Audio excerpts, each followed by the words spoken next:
Allah Subhanahu wa Ta'ala benar-benar menutupi aibnya, sehingga tidak seorang pun yang mengetahuinya.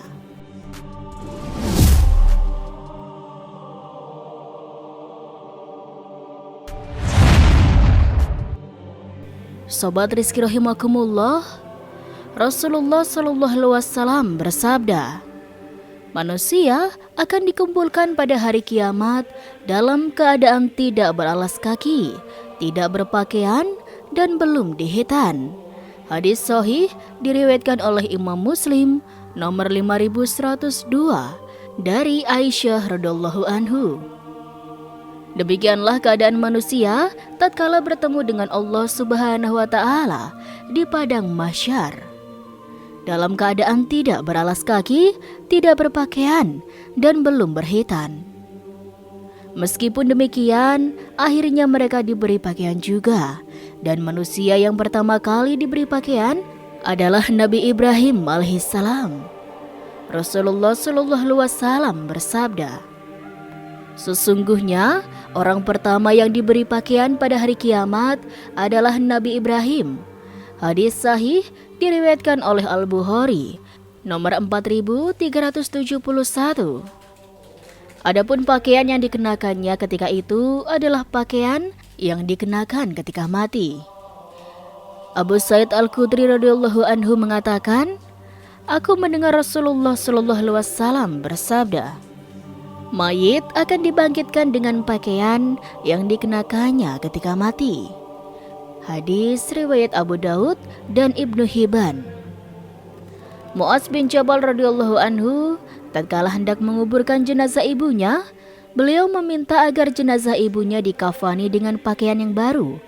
Beliau mengatakan, perbaguskanlah kafan jenazah kalian, karena sesungguhnya mereka akan dibangkitkan dengan memakai pakaian itu.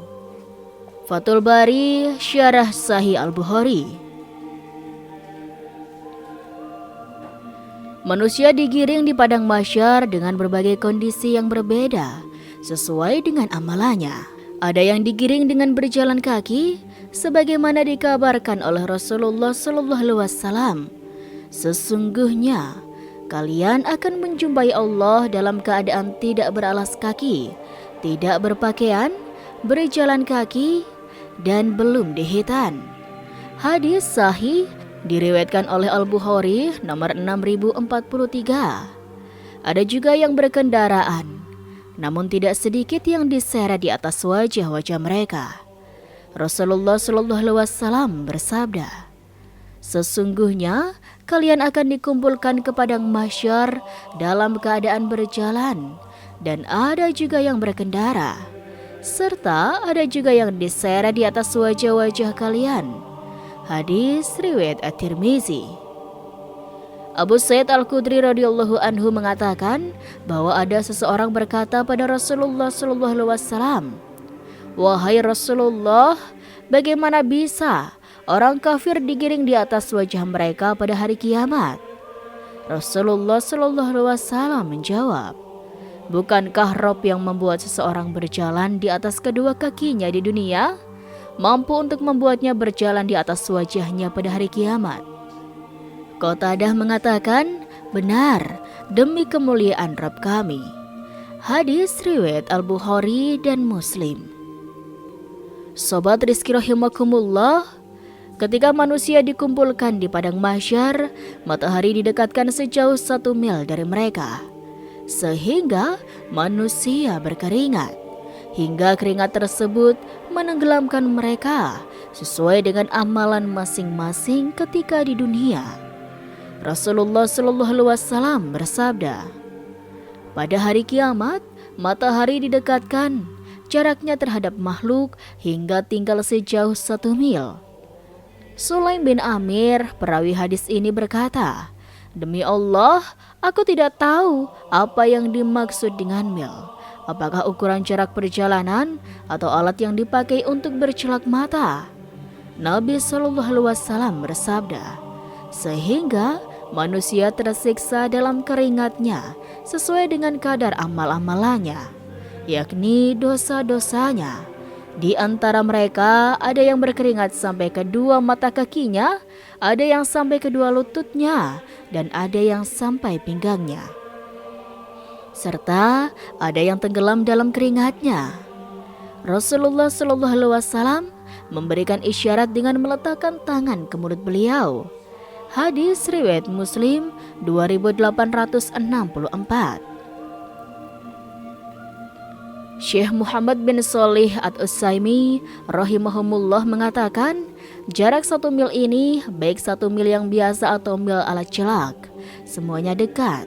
Apabila sedemikian rupa panasnya matahari di dunia, padahal jarak antara kita dengannya sangat jauh, maka bagaimana jika matahari tersebut berada 1 mil di atas kepala kita? Syarah Al-Aqidah Al-Wasithiyah. Jika matahari di dunia ini didekatkan ke bumi jarak 1 mil, niscaya bumi akan terbakar. Bagaimana mungkin di akhirat kelak matahari didekatkan dengan jarak 1 mil, namun makhluk tidak terbakar? Syekh Muhammad bin Shalih Al-Utsaimin rahimahumullah mengatakan bahwa pada hari kiamat, tatkala manusia dikumpulkan di padang mahsyar, kekuatan mereka tidaklah sama dengan kekuatan mereka ketika hidup di dunia. Akan tetapi mereka lebih kuat dan lebih tahan.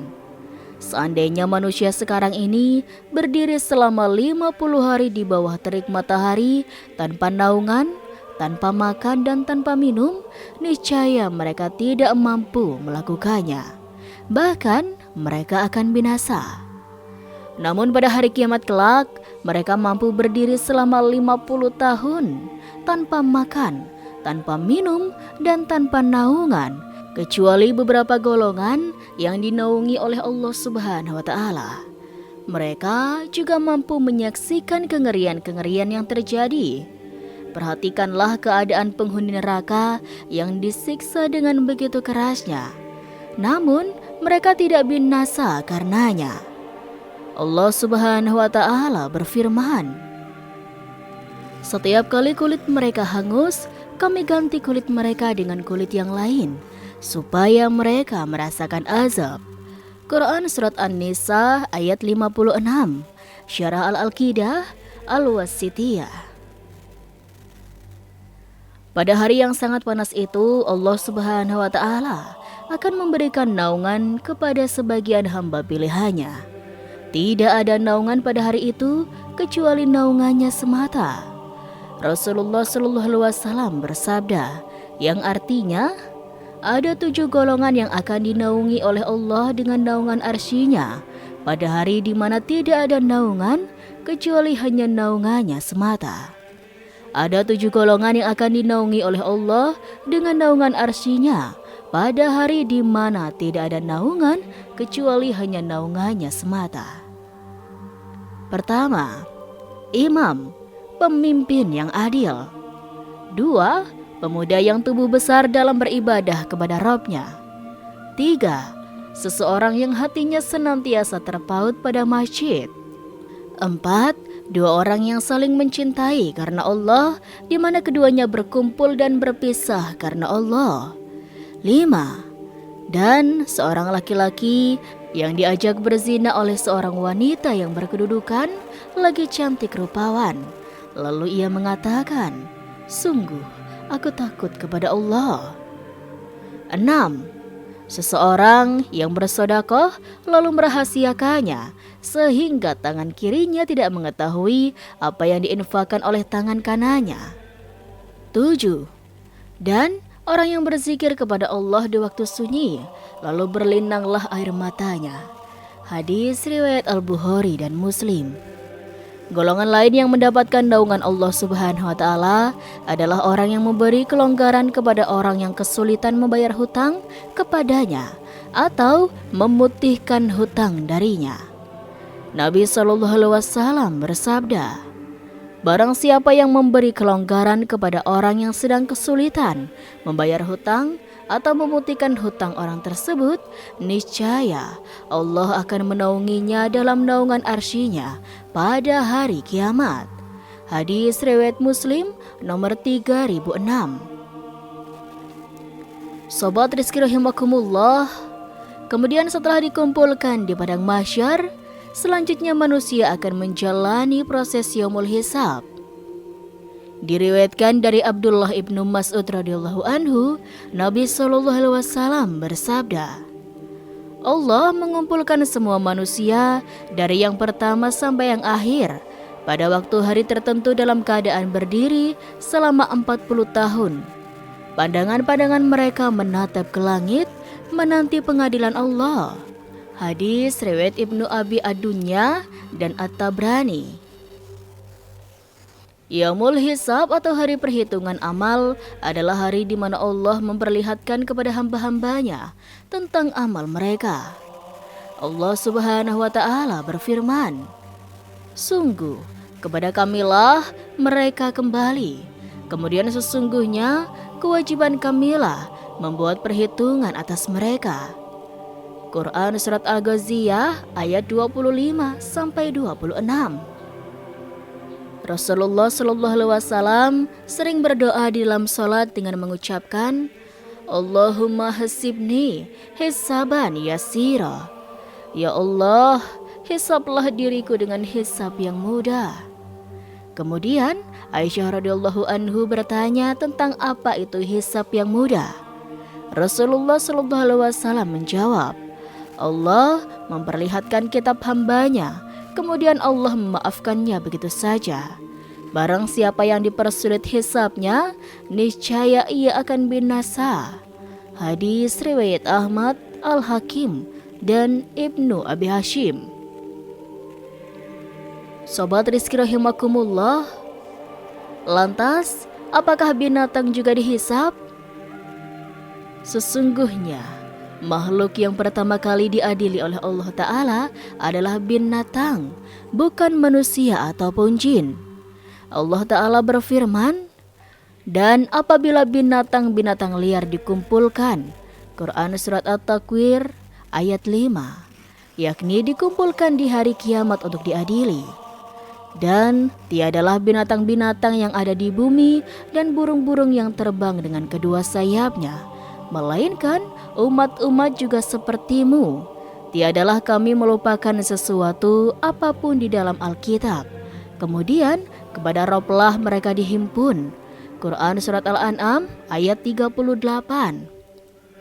Syekh Muhammad bin Shalih Al-Utsaimin rahimahumullah mengatakan, pada hari kiamat kelak, seluruh binatang akan dikumpulkan, sedangkan manusia menyaksikannya.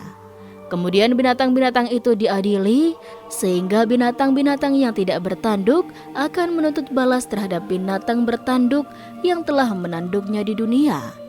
Setelah binatang tersebut dikisos, Allah Subhanahu wa Ta'ala akan mengubahnya menjadi tanah. Allah akan melakukannya untuk menegakkan keadilan di antara makhluknya. Tafsir Juz Amma halaman 70. Hisabnya hewan ini disaksikan oleh para malaikat, orang-orang yang beriman, dan juga orang-orang kafir. Setelah binatang diadili, Allah Subhanahu wa Ta'ala berfirman, jadilah tanah. Maka binatang-binatang itu berubah menjadi tanah. Tatkala melihat hewan itu berubah menjadi tanah, orang-orang kafir itu mengatakan, alangkah baiknya jika aku menjadi tanah. Inilah salah satu makna firman Allah Ta'ala. Dan orang kafir itu berkata, alangkah baiknya sekiranya aku menjadi tanah saja. Quran Surat An-Naba ayat 40. Sesungguhnya Allah Subhanahu wa Ta'ala mengadili hambanya yang mukmin seorang diri pada hari kiamat. Tidak seorang pun yang melihatnya dan tidak seorang pun yang mendengarnya. Allah Subhanahu wa Ta'ala benar-benar menutupi aibnya, sehingga tidak seorang pun yang mengetahuinya. Allah Subhanahu wa Ta'ala menunjukkan kesalahan-kesalahannya dan berkata kepadanya, apakah kamu mengetahui dosa ini? Apakah kamu mengetahui dosa ini? Maka dia menjawab, ya wahai Rabbku, aku mengetahuinya. Tiap kali ditunjukkan dosa-dosanya, ia terus mengakuinya. sampai-sampai ia merasa pasti binasa. Lalu Allah Ta'ala berfirman kepadanya, "Sesungguhnya aku telah menutupi dosa-dosamu di dunia, dan sekarang aku mengampuni dosa-dosamu."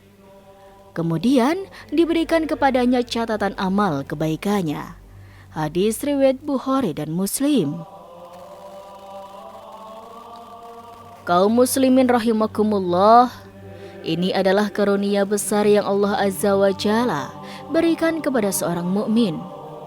Allah Ta'ala menutupi aib seorang mukmin dan tidak membongkarnya di depan umum. Alhamdulillah, Allah Ta'ala telah menutupi dosa-dosa kita yang begitu banyaknya. Oleh karena itu, kita harus banyak bertaubat kepadanya dan memohon ampun kepadanya dari segala dosa. Mudah-mudahan Allah Ta'ala menghapus dosa-dosa tersebut. Adapun orang-orang kafir yang munafik, mereka akan dipanggil di hadapan seluruh makhluk. Para saksi akan menyeru mereka di hadapan seluruh makhluk. Orang-orang inilah yang telah berdusta terhadap Rabb mereka. Ingatlah, laknat Allah ditimpakan atas orang-orang yang zalim. Quran Surat Hud ayat 18. Sobat Rizki rahimakumullah, lantas apakah bangsa jin juga dihisab? Sesungguhnya jin juga akan dihisab karena mereka juga dibebani syariat. Mereka akan dihisab dan diberikan balasan atas amal mereka. Oleh karena itu, jin yang kafir juga akan dimasukkan ke dalam neraka. Allah Subhanahu wa Ta'ala berfirman, "Masuklah kamu sekalian ke dalam neraka bersama umat-umat jin dan manusia yang telah terdahulu sebelum kamu." Quran Surat Al-A'raf ayat 38. Sobat Rizki rahimakumullah, kemudian setelah menjalani prosesi Yaumul Hisab, selanjutnya manusia akan menjalani proses Yaumul Mizan. Mizan atau timbangan adalah alat untuk mengukur sesuatu berdasarkan berat dan ringan. Adapun mizan di akhirat adalah sesuatu yang Allah letakkan pada hari kiamat untuk menimbang amal hambanya. Syarah Lum'atul I'tiqad Syekh Muhammad bin Salih Al-Utsaimin halaman 120. Mizan di hari kiamat adalah sesuatu yang hakiki dan benar-benar ada. Hanya Allah Ta'ala yang mengetahui seberapa besar ukurannya. Seandainya langit dan bumi diletakkan dalam daun timbangannya, niscaya mizan tersebut akan tetap lapang. Rasulullah SAW bersabda, "Pada hari kiamat, mizan akan ditegakkan. Andaikan ia digunakan untuk menimbang langit dan bumi, niscaya akan tetap lapang." Maka malaikat pun berkata, "Wahai Rabbku, untuk siapa timbangan ini?" Allah berfirman, "Untuk siapa saja dari hamba-hambaku." Maka malaikat pun bersabda, "Maha suci Engkau, tidaklah kami dapat beribadah kepadamu dengan sebenar-benarnya." Hadis riwayat Al-Hakim. Kaum muslimin rahimakumullah, mizan ini sangat akurat dalam menimbang, tidak lebih dan tidak kurang sedikit pun. Allah Subhanahu wa Ta'ala berfirman, "Dan kami akan tegakkan timbangan yang adil pada hari kiamat, sehingga tidak seorang pun yang dirugikan walaupun sedikit. Jika amalan itu hanya seberat biji sawi pun, pasti kami akan mendatangkan pahalanya. Dan cukuplah kami sebagai pembuat perhitungan." Quran Surat Al-Anbiya ayat 47. Mizan ini memiliki 2 daun timbangan, sebagaimana diceritakan dalam hadis tentang kartu bitokoh, yang akan kami sampaikan hadisnya nanti. Lalu, apakah yang ditimbang pada saat Yaumul Mizan kelak? Para ulama kita berbeda pendapat tentang apa yang ditimbang pada saat Yaumul Mizan. Ada 3 pendapat dalam masalah ini. Pendapat pertama, yang ditimbang adalah amal. Pendapat ini didukung oleh hadis yang diriwayatkan oleh Abu Hurairah radhiyallahu anhu bahwa Rasulullah shallallahu alaihi wasallam bersabda, ada dua kalimat yang ringan diucapkan oleh lisan, tetapi berat dalam timbangan pada hari kiamat, dan dicintai oleh Ar-Rahman, Allah yang Maha Pengasih. Subhanallah wa bihamdihi dan subhanallahil azim. Hadis riwayat Bukhari dan Muslim. Pendapat yang dipilih oleh Ibnu Hajar al-Asqalani rahimahumullah, beliau berpendapat bahwa yang ditimbang adalah amal, karena Nabi Shallallahu Alaihi Wasallam bersabda, tidak ada sesuatu yang lebih berat ketika ditimbang di hari kiamat daripada akhlak yang mulia. Hadis riwayat Al-Bukhari. Pendapat kedua, yang ditimbang adalah orangnya. Ada beberapa hadis yang menunjukkan bahwa yang ditimbang adalah orangnya. Berat atau ringannya timbangan tergantung pada keimanannya, bukan berdasarkan ukuran tubuh, berat badannya, atau banyaknya daging yang ada di tubuh mereka. Rasulullah Shallallahu Alaihi Wasallam bersabda, sesungguhnya pada hari kiamat nanti ada seorang laki-laki yang besar dan gemuk, tetapi ketika ditimbang di sisi Allah tidak sampai seberat sayap nyamuk. Lalu Nabi Shallallahu Alaihi Wasallam bersabda, bacalah, dan kami tidak mengadakan suatu penilaian bagi amalan mereka pada hari kiamat. Quran Surat Al-Kahfi ayat 105. Abdullah ibnu Mas'ud radhiyallahu anhu adalah seorang sahabat betisnya kecil. Tatkala ia mengambil ranting pohon untuk siwak, tiba-tiba angin berhembus dengan sangat kencang dan menyingkap pakaiannya, sehingga terlihat kedua telapak kaki dan betisnya yang kecil. Para sahabat yang melihatnya pun tertawa. Maka Rasulullah Shallallahu Alaihi Wasallam bertanya, apa yang sedang kalian tertawakan? Para sahabat menjawab, kedua betisnya yang kecil, wahai Nabiullah. Nabi Shallallahu Alaihi Wasallam bersabda, demi zat yang jiwaku berada di tangannya, sungguh kedua betisnya itu di mizan nanti lebih berat daripada gunung Uhud. Hadis riwayat Ahmad. Pendapat ketiga, yang ditimbang adalah lembaran catatan amal. Pendapat ketiga terkait apa yang ditimbang pada saat Yaumul Mizan kelak adalah lembaran catatan amalnya. Diriwayatkan dari Abdullah bin Amr bin Al-Ash radhiyallahu anhuma, Rasulullah Shallallahu Alaihi Wasallam bersabda, yang artinya, sesungguhnya Allah akan membebaskan seseorang dari umatku di hadapan seluruh manusia pada hari kiamat, di mana ketika itu dibentangkan 99 gulungan catatan dosa miliknya. Setiap gulungan panjangnya sejauh mata memandang. Kemudian Allah berfirman, apakah ada yang engkau ingkari dari semua catatan ini? Apakah para malaikat pencatat amal telah menganiayamu? Dia menjawab, tidak wahai Rabbku. Allah Subhanahu wa Ta'ala bertanya, apakah engkau memiliki uzur atau alasan? Dia menjawab, tidak wahai Rabbku. Allah berfirman, bahkan sesungguhnya engkau memiliki satu kebaikan di sisiku, dan sungguh pada hari ini engkau tidak akan dianiaya sedikit pun. Kemudian dikeluarkanlah sebuah kartu bitaqah yang di dalamnya terdapat kalimat, aku bersaksi bahwa tidak ada sesembahan yang hak selain Allah, dan aku bersaksi bahwa Muhammad adalah hamba dan rasulnya. Lalu Allah Subhanahu wa Ta'ala berfirman, hadirkan timbanganmu. Dia berkata, wahai Rabbku, apalah artinya kartu ini dibandingkan seluruh gulungan dosa itu? Allah berfirman, sungguh kamu tidak akan dianiaya. Kemudian diletakkanlah gulungan-gulungan tersebut pada satu daun timbangan dan kartu itu pada daun timbangan yang lain. Maka gulungan-gulungan dosa tersebut terangkat, dan kartu La ilaha illallah lebih berat. Demikianlah tidak ada satupun yang lebih berat dari sesuatu yang padanya terdapat nama Allah. Diriwayatkan oleh At-Tirmizi nomor 2639, Ibnu Majah nomor 4300, Al-Hakim 1/6 529, dan Ahmad nomor 11 213.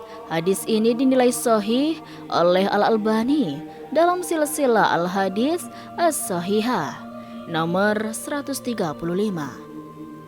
Pendapat terakhir inilah yang dipilih oleh Al-Qurtubi. Beliau mengatakan, yang benar, mizan menimbang berat atau ringannya buku-buku yang dibisikkan catatan amal. At-Tazkirah halaman 313.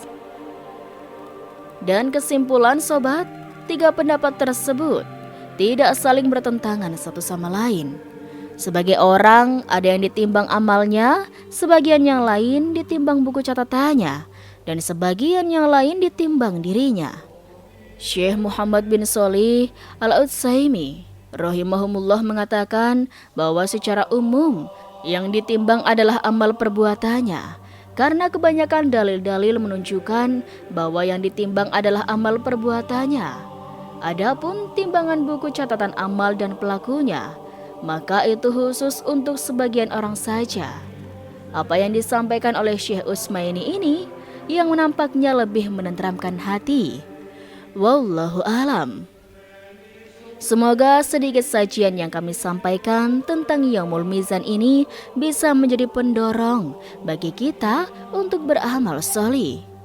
Dan sekecil apapun amalan yang kita lakukan tidak akan disia-siakan walaupun sebesar semut kecil. Dan di hari kiamat kelak, setiap manusia pasti akan melihat setiap amal yang telah dia usahakan di dunia ini. Sobat Rizki rahimakumullah, setelah penimbangan amal, manusia akan dihadapkan pada Yaumul Sirat atau hari melewati jembatan Sirat. Jembatan ini sangat tipis dan tajam yang terbentang di antara neraka jahanam. Orang-orang harus melewati jembatan ini dengan amal baik mereka. Orang-orang yang memiliki amal baik akan melewati jembatan ini dengan mudah dan cepat. Namun, mereka yang memiliki dosa besar akan tergelincir dan jatuh ke dalam neraka di bawahnya. Hal ini sebagaimana dijelaskan dalam hadis riwayat Imam Muslim dari Abu Hurairah sebagai berikut. Dibentangkan sebuah titian di antara punggung dua tepi neraka jahanam. Aku, Nabi Muhammad, dan umatkulah yang mula-mula menyeberang. Hadis riwayat Muslim. Sobat Rizki rahimakumullah, akhirnya setelah semua peristiwa di atas terjadi, manusia akan dihadapkan pada Yaumul Jaza, yakni hari pembalasan. Pada hari ini, semua manusia akan menerima balasan akhir atas perbuatan mereka di dunia. Orang-orang yang amal baiknya lebih berat akan mendapatkan surga sebagai hadiah, sedangkan mereka yang amal buruknya lebih berat akan dihukum di neraka. Yaumul Jaza adalah penentuan akhir nasib setiap individu. Wallahu alam. Dan itulah sobat sedikit kisah kali ini. Kurang lebihnya Rizki mohon maaf. Dan sampai jumpa lagi di kisah-kisah selanjutnya ya sobat. Sekian dari Rizki. Wassalamualaikum warahmatullahi wabarakatuh.